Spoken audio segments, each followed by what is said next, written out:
Hi gang, the Red Scorpions in Warhammer 40k are an infamous chapter of Space Marines, the central characters of some of the most well-detailed and grueling campaigns in the 41st millennium, but their reputation within the Imperium of Man is less cut and dry, and their history outside the lore is unlike most other chapters. So, are they heroic saviors coming to the rescue of Imperial worlds, holding off hordes of enemies alone without any need for backup? Or suspicious, secretive isolationists who refuse to fight alongside anyone else? Let's find out.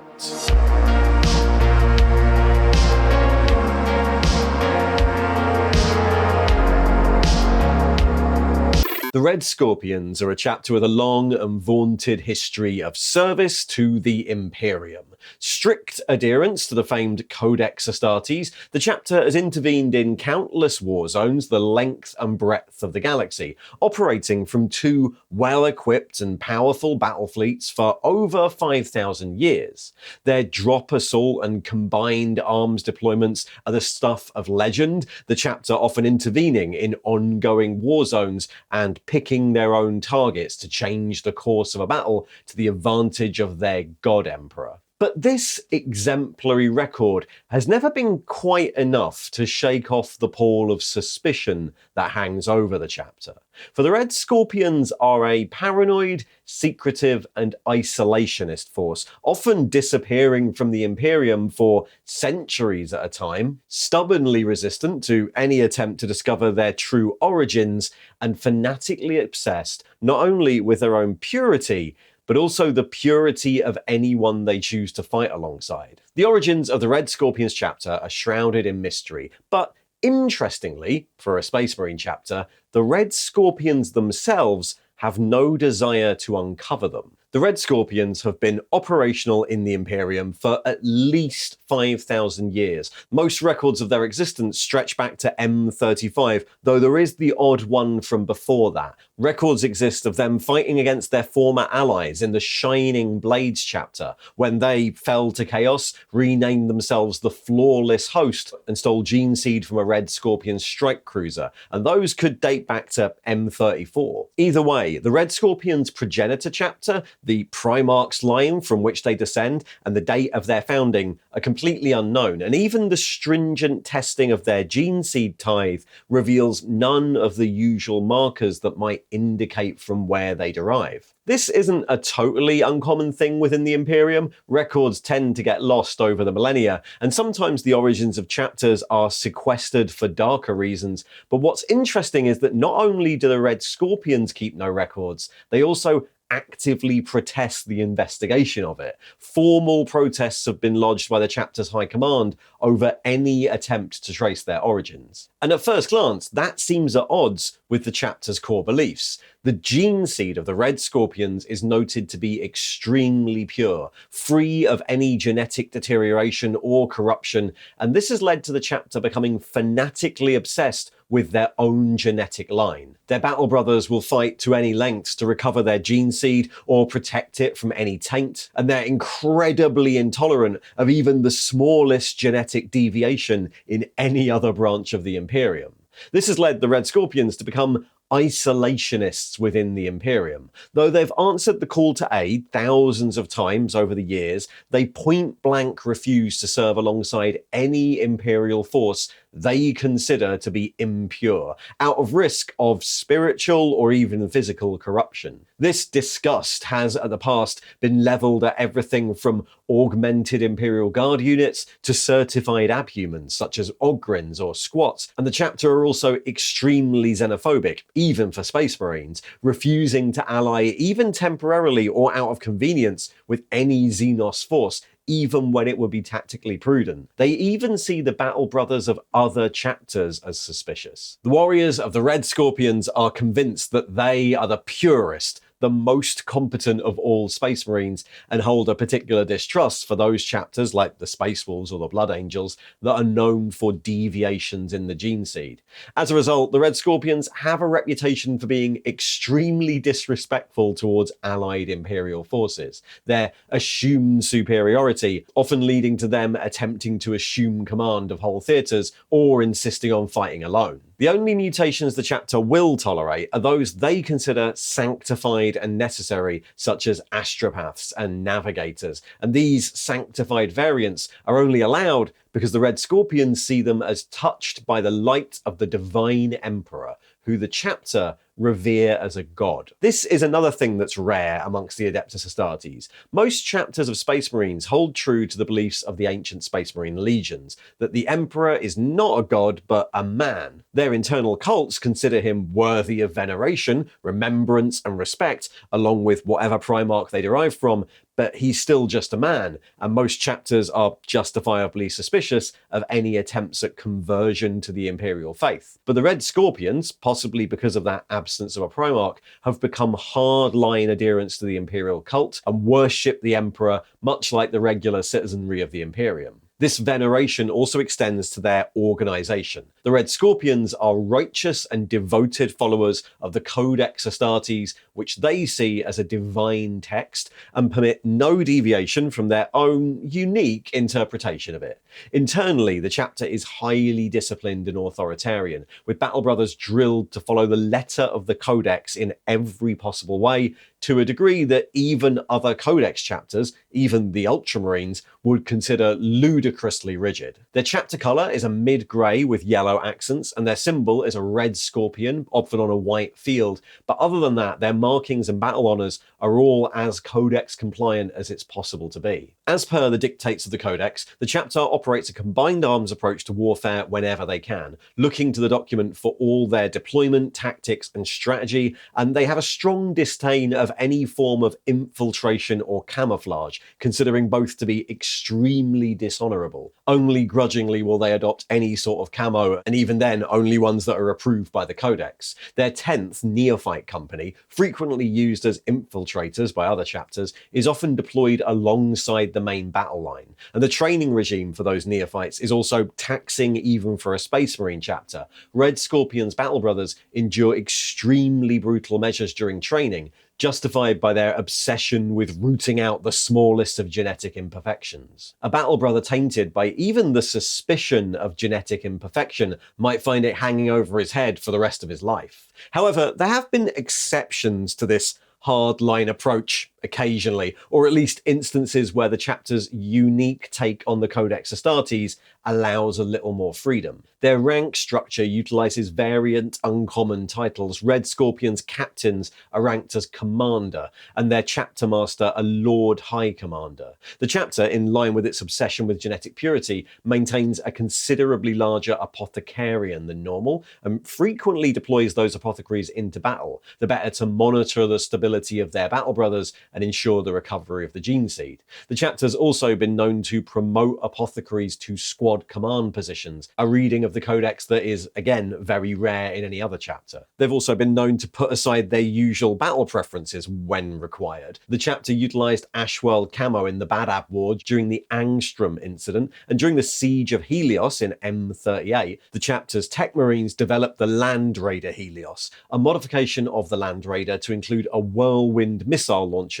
which was later sanctified by Mars and adopted by many other chapters. Of course, they did that because the only other artillery support available during the siege was that of the Imperial Guard, and the Red Scorpions refused to rely on support from forces they considered inherently untrustworthy. The chapter maintains a well-equipped and advanced forge, capable of maintaining the full suite of Astartes war gear, and which has the rare capacity to maintain and manufacture the ancient Mark IV Maximus armour favoured by the Battle Brothers. The chapter's also well equipped both in armoured vehicles and orbital assault vehicles like drop pods, though they suffer from a dwindling supply of Terminator armour, which its forge is unable to fully maintain. Other advances have been made that suit the chapter's particular obsession. The Apothecarian has, over time, developed highly advanced medical tools to examine the purity of Astartes, and these tools, known as the correction of the flesh, are advanced beyond the Narthesiums usually employed by other Space Marine apothecaries. The Red Scorpion's Forge Masters are also expert weaponsmiths, and relic weapons of extremely high quality are common gifts upon the ascension to a new rank, a finely worked weapon standing in place of an honor marking or armorial sigil. The pinnacle of this craft are the ancient relic blades known as the Tears of the Scorpion, paragon weapons with extremely powerful disruptor fields carried into battle by the chapter's commanders. Formerly roaming, the chapter has quite recently adopted a new base of operations. As could be expected from a chapter with such a strong isolationist streak,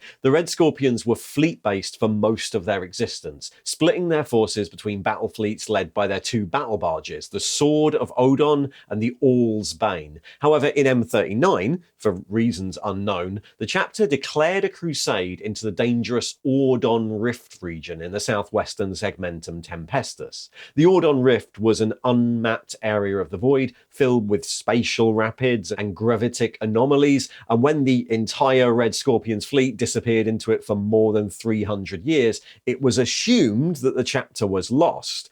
It was only when they finally returned to the Imperium, appearing to assist the Adeptus Ortis during the Battle of the Grey Sisters, it was established that the chapter had, in those intervening centuries, mapped the rift and established a secure base, claiming the feral world of Zus Minoris deep inside the region and building a new fortress monastery, Vigil, as a space station in orbit around it. This was a characteristic choice. The world is so deep into the rift that only the Red Scorpions, and selected high-ranking representatives of the Administratum, know the very few safe routes to reach them, a level of secrecy that the chapter's high command consider completely normal. Zus Minoris is now the main recruiting planet for the chapter. Its feral population have a pre-Bronze Age culture that has been modified to serve the needs of the Scorpions. In a ritual to appease the gods, male children born to the tribes of the planet are placed outside on a stone altar on the first full moon after their birth.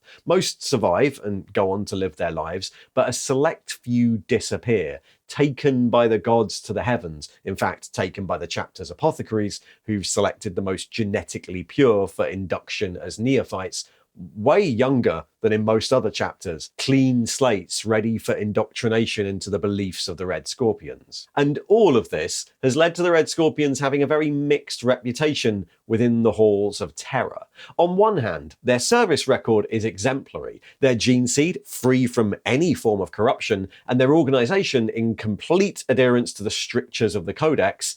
And on the other hand, their secretive isolationist tendencies, their tendency to disappear for centuries at a time, their refusal to fight in specific campaigns or circumstances, their insistence on their own purity while stopping any attempt to uncover their mysterious past, and their singular loyalty being seemingly only to the Administratum, have led many in the Imperium to be more than a little suspicious. The Red Scorpions, apart from the occasional period of mysterious absence, have been relatively active in the Imperium in recent millennia. In M39, they were part of the Second Age Crusade that attempted to wrest back control of the dread hell forges of Mandragora. The Red Scorpions fought on Shayhol against horrors of the Dark Mechanicum, establishing a beachhead using drop pod assaults supported by Thunderhawks and Cestus assault rams. They forced their way through kilometers of living razor wire, terrible demon-spawned war engines, hordes of corrupted Scutari and servitors, until the Titans of Legio Tempesta and the Knights of House Weimar arrived to force a breakthrough. The Adeptus Mechanicus have not forgotten the heroism of the Red Scorpions in the intervening years. They fought alongside the Raptors chapter in early M40 during the wars against the Eldari on Endykion 9. With Imperial forces sorely pressed, the Raptors initially suggested a campaign of infiltration and hit-and-run attacks, drawing away the strength of their enemy piece by piece. The Red Scorpions, of course, outright refused to take part in such a cowardly plan and immediately committed to a full drop pod assault with no support. The Red Scorpions' 5th Company under Commander Saker were eventually victorious, scattering the Eldari ground forces, though only 16 of the 83 deployed Red Scorpions survived, and the 5th Company quit the war zone after recovering the gene seed of their many fallen, claiming a massive victory. The campaign was eventually completed by the Raptors chapter, who only lost a handful of battle brothers doing it. Later, in early M41, the chapter fought as part of the Galen suppression in the Maelstrom zone, deploying land raiders in strict Codex-approved camo schemes to the cobalt deserts of the planet, and then much later, in 826 of M41, a Red Scorpion strike force under Commander Aeneas was instrumental in expediting the long overdue Siege of Vrax. Responding to a request for aid from the High Command of the Siege, the Red Scorpions intervened on the condition they could select their own targets. The choice would have disastrous effects for the renegade defenders of the planet. The outer wall of the Citadel of Vrax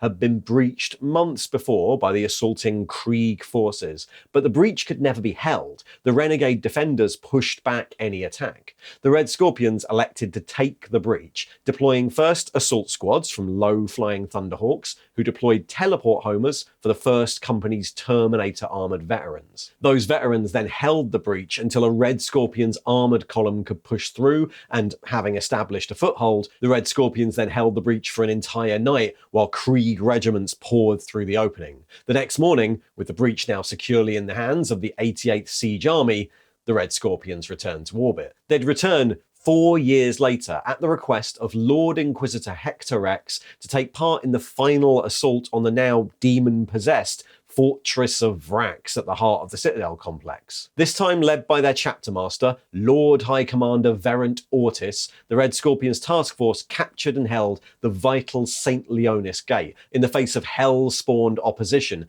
and the battle honour of St. Leonus Gate is still proudly worn by its veterans in the chapter. Later in M41, the chapter once again responded to a request for aid by the Inquisition to investigate the mysterious silence of a research post on the world of Beta Anphelion 4. Accompanying Inquisitor Solomon Locke to the surface, the Red Scorpions task force, led by Commander Cullen, systematically purged the research bases of escaped Tyranid bioconstructs. However, when it became clear that there was no hope of rescuing any of the research, they were stood down and immediately returned to their strike cruiser in orbit, abandoning Locke and his Imperial Guard allies, including the augmented Elysian Detachment D-99, to their deaths on the surface. The Red Scorpions were then requested to join the Badab War in 906 M41. They were part of the initial Imperial response to the secessionists, led by Lufthuron of the Astral Claws, being declared official renegades by the Inquisition. They arrived in force, their 1st, 2nd, 5th, 6th, and 9th companies arriving in a fleet of ships commanded by Lord High Commander Ortis, who was given overall command of the Loyalist forces by almost unanimous consent of the other chapters present, the Firehawks being the only notable detractor. Ortis, initially surprised by the strength of the 4 secessionist chapters, was limited to countering raids on Imperial shipping while launching small raids of his own, all the while attempting to gauge the numbers available to the seemingly grossly oversized Astral Claws.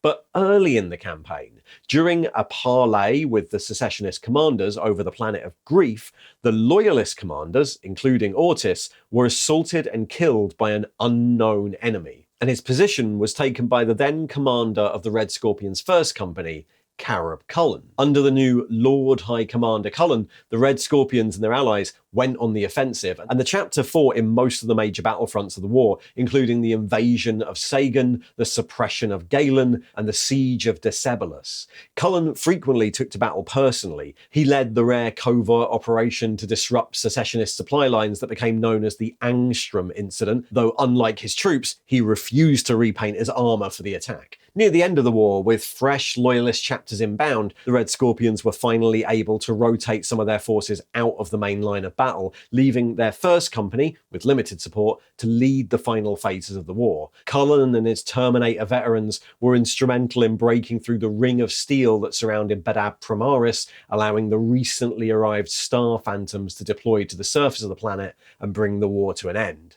In recognition of their leadership, Cullen and his chapter were awarded a sacred Vexilla Imperialis by the High Lords of Terror. In the era Indomitus, the Red Scorpions, like many other chapters, have received delivery of the knowledge and equipment required to manufacture Primaris Marines, and they fought as part of the Indomitus Crusade. During the initial phases of that crusade, Lord High Commander Cullen was seemingly slain by something called the Beast of Sarum, command passing, in the interim, to Commanders Sirai Carrigan and Cassian Sabius. But Cullen eventually rose again, this time interred into the body of a relic Leviathan dreadnought. As Cullen the Risen, the old Lord High Commander is technically still alive, but day-to-day command of the chapter now remains with the two interim commanders, and they remain Firstborn Space Marines, as yet staying firmly on this side of the Rubicon Primaris. So that's the Red Scorpions, a chapter with a really interesting history in the lore, but an equally interesting history in the wider world of 40k. They were mentioned for the first time way back in the late 80s as one of the forces deployed to the Badab War, which was one of the very first bits of Space Marine lore. They're seen in this illustration of all the chapters in very fetching camo schemes, but like many of these Badab chapters, they then just disappeared into the background for a while, barely mentioned again for most of the 90s. But when Forge World began in the early 2000s as a sort of subsidiary studio for niche models and collector's items, and they started to publish their Imperial Armor series, the chapter had something of a renaissance. Appearing for the first time in Imperial Armor 3, the Anphelium project, the Red Scorpions became one of those Forge World collectors' forces, just like the Elysian Drop Troops or the Death Corps of Krieg, and they started to receive extra background material, special characters, and resin upgrade kits from the forges. And of course, once those models were out, Forge World kept featuring them, having them return in the Siege of Vrax a few years later, and then casting them as the leaders of the Loyalist forces for their Badab War rewrite in 2010.